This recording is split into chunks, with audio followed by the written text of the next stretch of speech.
मनोहर लाल खट्टर जी, देश के उन राज्यों की तरफ जब आप देखते हैं जो इस देश के डेवलपमेंट में, डाइवर्सिफिकेशन में और कई बार स्थापित परंपराओं को हटाकर जो कहीं रूढ़ियां बन रही थी, उनको डिसरप्ट करके, ये चुनौती भरा काम होता है, ये आसान नहीं होता है, क्योंकि आपको वो काम करने होते हैं जिसके लिए कई लोग रेजिस्टेंट होते हैं। वो काम करके आगे बढ़ने में जिन्होंने एक एग्जाम्पल सेट किया है, वो हमारे बीच में मौजूद हैं। और आप भारतवर्ष की भूमि में इस वक्त बैठे हुए भारतवर्ष के डेवलपमेंट की बात कर रहे हैं। गायंती देवाः किल गीतकानि धन्यास्तुते भारत भूमि भागे। तो सिर्फ इतनी तालियों से काम नहीं चलेगा। इस सेशन के पहले थोड़ा गर्मजोशी आप लोग दिखाइए। बहुत धन्यवाद। अब मैं इन तालियों के उत्साह के साथ आपके साथ बातचीत शुरू कर सकता हूं। सबसे पहले बहुत स्वागत है आपका। धन्यवाद। टाइम्स ग्रुप की जीबीएस में ग्लोबल बिजनेस समिट। जब डेवलपमेंट मॉडल्स की बात होती है, देश में कुछ एक मॉडल्स की चर्चा होती है। दिनेश जी, थोड़ा बीच में रोकना चाहूंगा।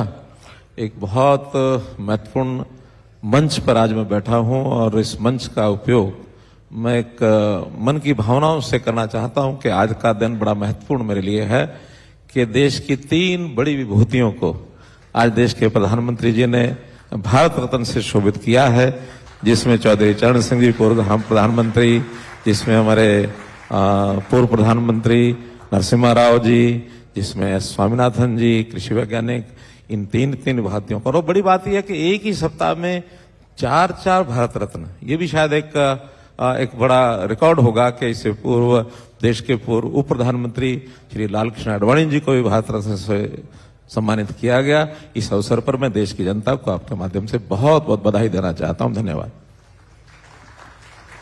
और असल में जब आप इस तरीके से किसी व्यक्ति की तरफ कृतज्ञता ज्ञापित करते हैं, उनको भारत रत्न चुनकर या तमाम दूसरे पुरस्कार देकर, तो आप दूसरों के लिए मिसाल बनाते हैं कि इनकी राह पर चलना है और देश के लिए वो करना है जिन्होंने किया, या इससे आगे बढ़कर करना है। मनोहर जी ने भी वो किया है जो बहुत लोगों के लिए मनोहारी रहा है, खासतौर से हरियाणा के मामले में सर। लेकिन जब डेवलपमेंट मॉडल की बात होती है, मैं यहीं से शुरू करना चाह रहा था कि गुजरात मॉडल लोगों की जुबान पर होता है, उत्तर प्रदेश मॉडल की चर्चा होती है, हरियाणा मॉडल को आप कैसा देखते हैं?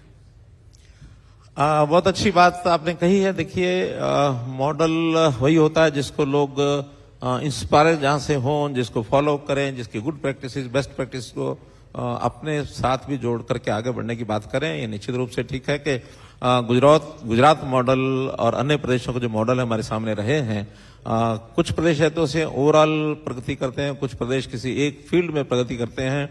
हमने भी उस राह पर चलने के लिए अपने कदम आगे बढ़ाए। और मैं इसमें एक बात और उल्लेखनीय करना चाहता हूं कि नरेंद्र मोदी जी का जो उनकी नीति है, उनकी जो नीयत है, उनका जो नेतृत्व है, क्योंकि मेरा बहुत लंबा एसोसिएशन के साथ रहा है 1996 1994 के समय से, और उनको मैं एक प्रकार से फॉलो करता हूं। जिसको देश के यानी गुजरात के मुख्यमंत्री भी नहीं थे, संगठन में काम करते थे, फिर गुजरात के मुख्यमंत्री बने, मैं संगठन में काम करता रहा, बाद में देश के प्रधानमंत्री बने, उसी समय मैं हरियाणा का मुख्यमंत्री बना। तो बहुत चीजें उनसे मैंने सीखी हैं, फॉलो की हैं। हरियाणा में हमने एक ट्रांसपेरेंसी 2014 में जब आए थे तो मन बड़ा पीड़ित होता था, दुखी होता था कि लोगों में एक अवसाद, एक निराशा ये लगातार फैली रहती थी। जिसको शासन व्यवस्था कहते हैं, वो केवल कुछ लोग राज को भोगने के लिए काम करते थे, लेकिन राज सेवा के लिए किया जा सकता है, शासन को सेवा के साथ जोड़ा जा सकता है। हमने उस लाइन पर चले, हमने पारदर्शिता लेकर के आए, हम लोगों के यानी एक प्रकार से करप्शन का जो एक युग था उसको समाप्त किया, कास्ट बेस्ड पॉलिटिक्स इसको हमने समाप्त किया, क्राइम हम उसको जड़ से उखाड़ के हमने फेंकने के लिए अपनी कोशिश की है। यानी 3 C's इसको कैसे समाप्त करना है, corruption, crime and caste based politics. और उसमें भी हमने कहा कि जो मिशन है उस मिशन को क्या रखेंगे, merit is the mission, merit पर सब काम होने चाहिए, मेरिट इज और मास्टर। तो इस प्रकार से चलते हुए बहुत बदलाव किए, व्यवस्था का परिवर्तन किया, डिजिटलाइजेशन का उपयोग किया, और हमने सर्विसेज को डोर डिलीवरी तक कैसे पहुंचे इसका हमने काम किया।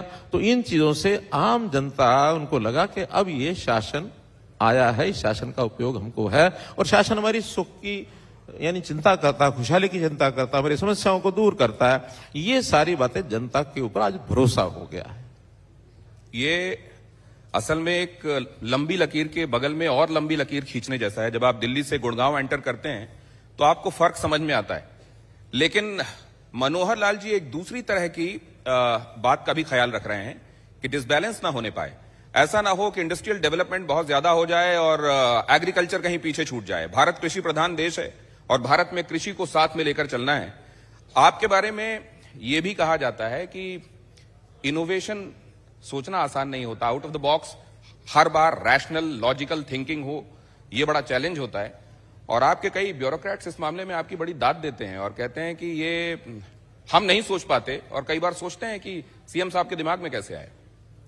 ये बात ठीक है कि एक काम होता है सोचना, कि लक्ष्य तय करना कि क्या करना है, और मैं उन अधिकारियों की ब्यूरोक्रेट्स की प्रशंसा करता हूं कि जो उसको जमीन पर उतारते हैं।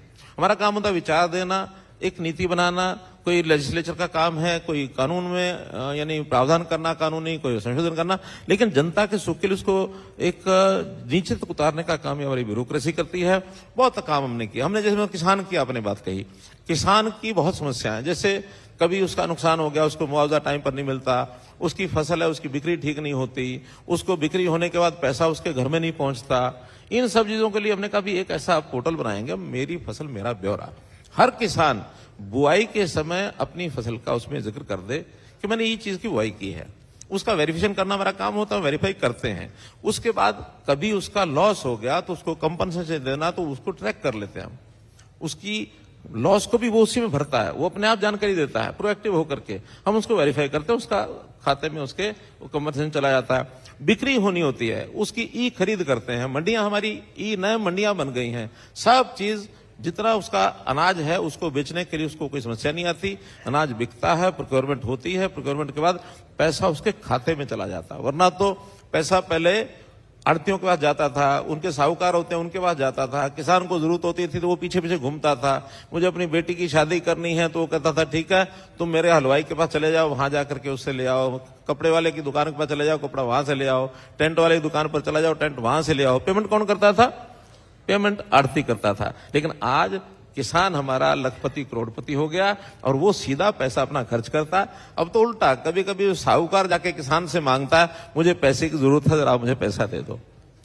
तीसरा काम किया हमने गरीब आदमी के लिए परिवार पहचान पत्र, एक यूनिक ऐसा काम किया कि जिसमें से हर परिवार का डाटा हमारे पास आ गया और उसकी आवश्यकता क्या है, उस आवश्यकता को पूरा करने के लिए हम government goes to door step, यानी G2D, government to door step, हमने नया एक काम किया है जिससे लोग बहुत प्रसन्न हैं और उनकी आवश्यकताओं को हम पूरा करते हैं। प्रोएक्टिव होकर के लोगों की जरूरत क्या है, डिमांड बेस्ड कोई चीज हम पूरी नहीं करते, नीड बेस्ड एक्शन हमारे होते हैं। नीड किसकी क्या है उसको हम देते हैं, तो इससे हमारे यहाँ गरीब परिवार की चिंता खत्म हो गई, गरीबों को बहुत लाभ मिल रहे हैं। डबल इंजन का कितना फायदा आपको दिखाई देता है? देखिए, निश्चित रूप से जब एक इंजन गाड़ी को खींचता तो जोर ज्यादा लगाना पड़ता है, डबल इंजन होता तो वही काम करने के लिए जोर भी कम लगता है और पूरा जोर लगा जाए तो काम डबल होता है। एक विचार से चलने वाली, एक कार्य पद्धति से चलने वाली सरकार है, जो वहां ऊपर वो हमको दिशा देते हैं उसको हम जल्दी पूरा करते हैं। और कभी कभी तो हमारे यहाँ जो नए आइडियाज हमारे होते हैं, नई पॉलिसीज हमारी होती हैं, प्रधानमंत्री जी तक को पहुंचती हैं, क्योंकि कोई चीज ऐसा नहीं कि एक जगह हुई है दूसरे का पता नहीं लगता। प्रधानमंत्री जी का पहुंचते ही हमारी अच्छी चीजों को अडॉप्ट करके वो आगे बढ़ाते हैं। उन्होंने बहुत सी चीजें ऐसी, हमारे यहाँ लाल डोरा एक कंसेप्ट होता है गाँव के अंदर कि अंग्रेज ने रेवेन्यू के लिए तो अपना सब व्यवस्थाएं कर दी, लेकिन गांव की सीमा जिसके अंदर उसको कोई रेवेन्यू मिलता नहीं था वो गांव की जमीन छोड़ दिया, उसको कह दिया लाल डोरा की जमीन है, panchayat will take care of the सब जो अफेयर्स है उसके। अब लोगों के झगड़े, लोगों की मलकियत नहीं है, कुछ नहीं, हमने उसको खत्म करके सब रेवेन्यू के नीचे ले आए और उसको स्वामित्व नाम से प्रधानमंत्री जी ने देश के कई प्रदेशों में लागू करा दिया। तो ऐसी चीजें हैं। परिवार पहचान पत्र, ये भी सब प्रदेशों के मुख्यमंत्रियों ने कहा कि हरियाणा से एक ये चीज लेकर के आगे बढ़िए, परिवार पहचान पत्र इज बेस्ट कंसेप्ट।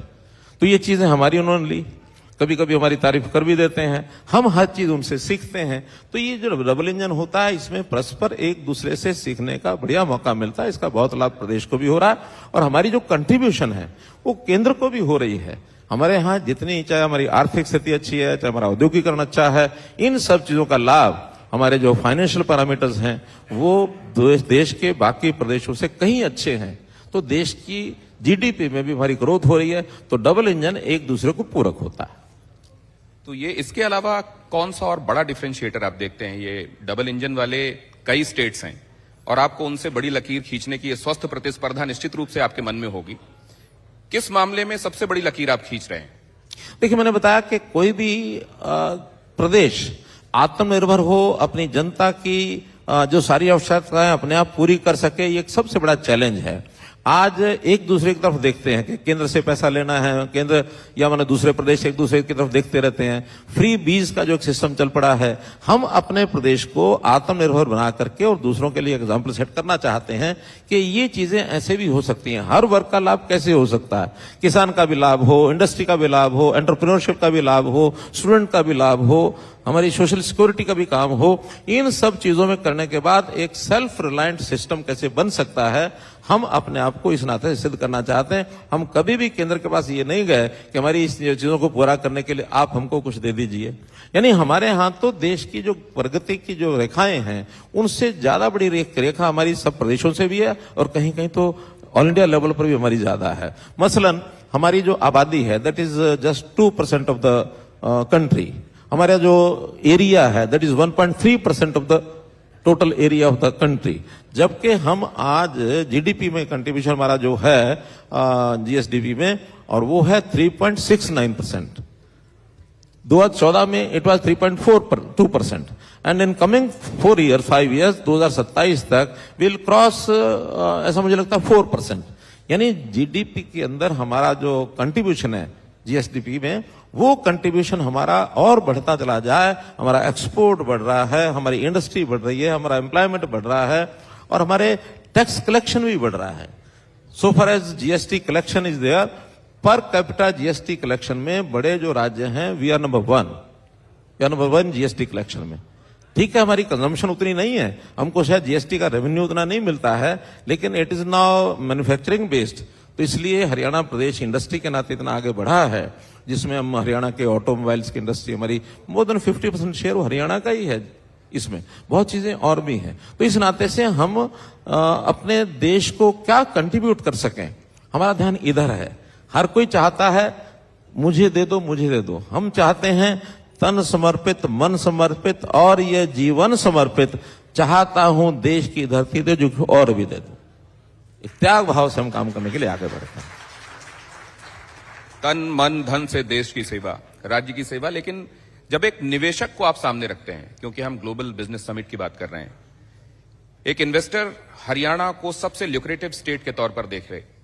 हालांकि 400 से ज्यादा फॉर्च्यून 500 कंपनीज जब हरियाणा का रुख करती हैं तो बात साफ हो जाती है कि आप लोग काम कर रहे हैं। लेकिन आप क्या ऐसा पेश करते हैं कि इन्वेस्टर आपकी तरफ आए? देखिए, एक तो इन्वेस्टर की अपनी जो शंकाएं हैं उसको हम दूर करते हैं, क्योंकि हर प्रदेश में जाकर के उनको कुछ कठिनाइयों का अनुभव होता है, वो हमारे सामने भी रखते हैं। हम उनकी डिफिकल्टीज को कैसे दूर करना है, हम पॉलिसी के नाते से जो बढ़िया से बढ़िया पॉलिसी उनके लिए हमेशा करते हैं। ईज ऑफ डूइंग बिजनेस में हमने अपने आप को सारे देश में तीसरे स्थान पर लेकर के आए रैंकिंग में। तो 3rd रैंकिंग में नहीं, अच्छा प्रदेश हमारा Haryana is the best preferred state for all the investors. कुछ हमारा उसका एडवांटेज मैं कह सकता हूं कि लोकेशनल एडवांटेज भी हमें है। जैसे मुंबई को अपना लोकेशनल एडवांटेज है, हरियाणा को अपना एक लोकेशनल एडवांटेज है। तो हम गुरुग्राम है, गुरुग्राम के आसपास अन्य जिले हैं, फरीदाबाद है, पलवल है, झज्जर है, रेवाड़ी है, सोनीपत है, अराउंड यानी एनसीआर एरिया, ये एक प्रेफर्ड डेस्टिनेशन बन चुका है इन्वेस्टर्स के लिए। और खास करके इसमें एमएनसीज, जिसको आप कह रहे हैं कि 500 फॉर्च्यून कंपनीज में से 400 कंपनीज के ऑफिस हमारे यहाँ गुरुग्राम में हैं। और हमारे यहाँ भी पिछले दिनों में जापानीज बहुत आकर्षित हो रहे हैं। 50 बड़ी जापानीज कंपनी के साथ हमने अभी अपने रिलेशंस बढ़ाने के लिए उनके साथ एक सेमिनार किया। और अब तो जापानीज इतने आगे बढ़ रहे हैं कि उन्होंने अपनी एक कॉलोनी बनानी शुरू कर दी है, जापानीज स्कूल बन गए हैं हमारे गुरुग्राम में। तो ऐसे फॉरेन अफ्रीकन कंट्रीज, उनका बहुत आकर्षण बढ़ा है। तो इस नाते से हम इन्वेस्टर्स के लिए, चाहे उनके यानी ईज ऑफ डूइंग बिजनेस का विषय हो, जितनी सर्विसेज हैं जहां कहीं उनको कठिनाइयां आती हैं, उनकी जितने रूल्स एंड रेगुलेशन चेंज करने की बात है, चाहे हमें उनको पावर के विषय हैं, पानी के विषय हैं, एनवायरमेंट के विषय हैं, उनकी क्लियरेंसेज हैं। हाँ, जस्ट फॉर वन थिंग, और वो है लैंड। लैंड क्योंकि बहुत लिमिटेड एक चीज है, वो उसको मैं सरकार की ओर से दे भी नहीं सकते हैं। और उसमें चूंकि कंपटीशन बहुत है, बाकी प्रदेशों में शायद सस्ती मिलती है, हमारे यहाँ उतनी सस्ती मिलती नहीं है, फिर भी जो मैं कहता हूँ मेगा प्रोजेक्ट्स हैं, मेगा प्रोजेक्ट्स में कई प्रकार के कंसेशन उनको देते हैं। हम जीएसटी जितना कलेक्शन होता है उसको कंसेशन देते हैं, पावर यानी जो हमारे टैक्सेस होते हैं वो भी उनको हम कंसेशन देते हैं 15-15, 20-20 साल के लिए। हम हमारा जो लेबर है एम्प्लॉयमेंट के नाते से एम्प्लॉयमेंट सब्सिडी वो देते हैं, कैपिटल की सब्सिडी है वो हम देते हैं, पर्याप्त मात्रा में सब्सिडी उनको देते हैं, जिससे इन्वेस्टर को लगता है कि फिर क्राइम फ्री स्टेट है हमारी, उस प्रकार का क्राइम नहीं है। और अब जो हम स्किलिंग के नाते भी उनको स्किल्ड लेबर फोर्स ये मिले, इसके लिए हम बहुत बड़ा प्रयत्न कर रहे हैं। तो कोई भी प्रकार का इन्वेस्टर की शंका, उसकी कठिनाई, इसको दूर करने के लिए हमेशा हम तत्पर रहते हैं। एक जर्नलिस्ट के तौर पर हरियाणा के विषय में जानने पढ़ने का मौका मिलता रहता है। हमको ये भी पता चला कि एक बार मनोहर लाल जी ने इन्होंने ऐसी व्यवस्था की हुई है कि सारी सर्विसेज को एट अ ग्लांस ये देख सकते हैं। ये भी पता चल सकता है कि बिजली अगर नहीं है तो एक नजर में इनको पता चल जाएगी किस जगह पर नहीं है। यहां तक कि किसी तहसीलदार के विषय में मैंने सुना कि उन्होंने, महोदय ने अपने पूरे दिन का काम पूरा नहीं किया था, मनोहर लाल जी ने उसको रात के समय टोक दिया, फिर उसको नींद आई थी मनोहर लाल जी। देखिए नींद आई कि नहीं आई, लेकिन अगले दिन से सब तहसीलदारों के कान खड़े हो गए कि मनोहर लाल कभी भी पूछ सकता है। अब सारे तहसीलदार उसके बाद जो पेंडिंग काम है शाम का, उसको पूरा करने के बाद ही घर लौटते हैं। तो इस नाते से थोड़ा एग्जाम्पल होते हैं, कोई हर चीज को हम चेक नहीं कर सकते, लेकिन एट रैंडम कभी कभी चेक करते हैं। सर, मेरे सहयोगी ये इशारा कर रहे हैं कि आपका वक्त बहुत ले लिया मैंने, लेकिन एक सवाल फिर भी आपसे चलते चलते पूछूंगा कि चुनाव कैसे दिखाई दे रहे हैं और श्वेत पत्र की इस समय बड़ी बात हो रही है, तो आपको कैसी लेगेसी मिली हरियाणा के लिए? 9 साल अब आप पूरे करने वाले हैं, जहां से आपने शुरू किया वो स्थिति कैसी?